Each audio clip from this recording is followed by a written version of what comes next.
that graph was all YouTube channels across many different verticals, many different audiences. It was just generally true. In fact, earlier in my industry track presentation, I said macro trends across the platform are becoming less important, and the trends within your channel far more important, because YouTube has gotten so unbelievably good at individual targeting and programming of their platform, right? So if YouTube looks at your audience and says, wow, these people really like clicking on 30-minute videos, well then that's the sweet spot for your audience, right? And if I would take a 30-minute video over 3 10-minute videos, I think, unless you have a problem with frequency of post, which if you're a gaming channel, you should not have a problem with frequency of post.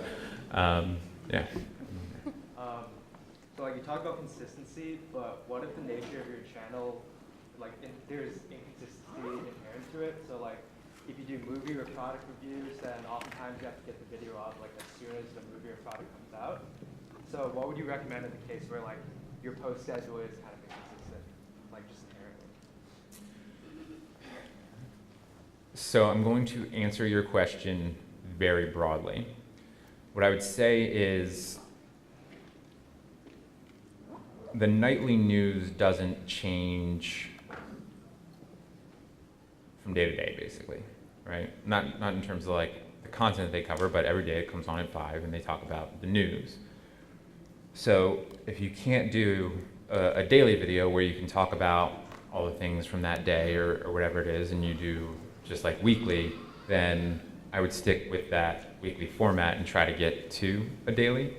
But what's far more important than that is that you create a format that, and people like your personality, far more than they give a shit about iPhone X review or Age of Ultron review, because you and 20,000 other people are doing that same video, right? So the only thing you win on is like being first, right? And if you're getting an audience just by getting the video up first, you've already lost, unless you're like just a straight movie trailers channel kind of thing. You're not trying to entertain people or build a brand, right? So what you want is you want people to come for the personality first and foremost, and then secondly for the format of the show. For example, I don't give a shit if Dude Perfect is playing with ping pong balls or fidget spinners or the world's largest soccer ball. I'm gonna watch anything they do because I really love the format, right? Seeing all those really cool trick shots, and the guys are really fun. Right? Like that's where you need and want to be as a media brand or as an entertainer, not to project onto you your wants, but that would be my thinking about it. Okay. Gotta get to people who haven't had one question. Yeah. Okay, so I had one video that sort of went kind of viral, and it only went viral for like a week and then dropped off. It's still doing really well, but what do you think would cause that? Suddenly it's just exploding and doing really well, and then it just kind of Yeah, generally speaking, what tends to cause stuff like that is the average view duration, right? If it does very, very well for a week, that tends to mean that it has a high click-through rate, but kind of shoddy view duration. Was it a short video? It's a long video. It was a long video? Like 30-minute gaming video. It was a 30-minute gaming video? Did the, like, what was the topic? Jurassic World, Lego building Jurassic World. Did you put it up right when, like, Jurassic World came out, or when the game came out? It was about 3 weeks ago, so it's like when the topic started heating up, so yeah, I figured it was part of that. Gotcha.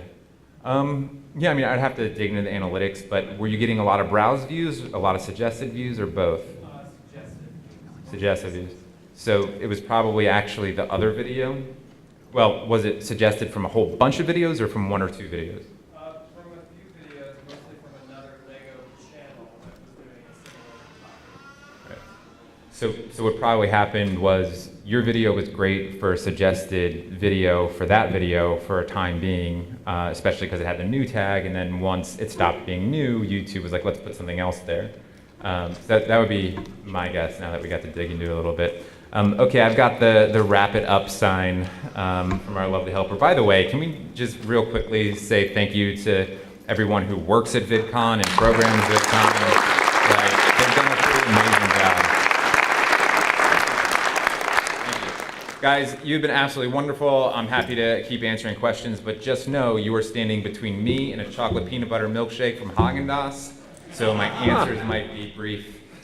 Seriously, thank you guys. Thank you for coming. I really appreciate it.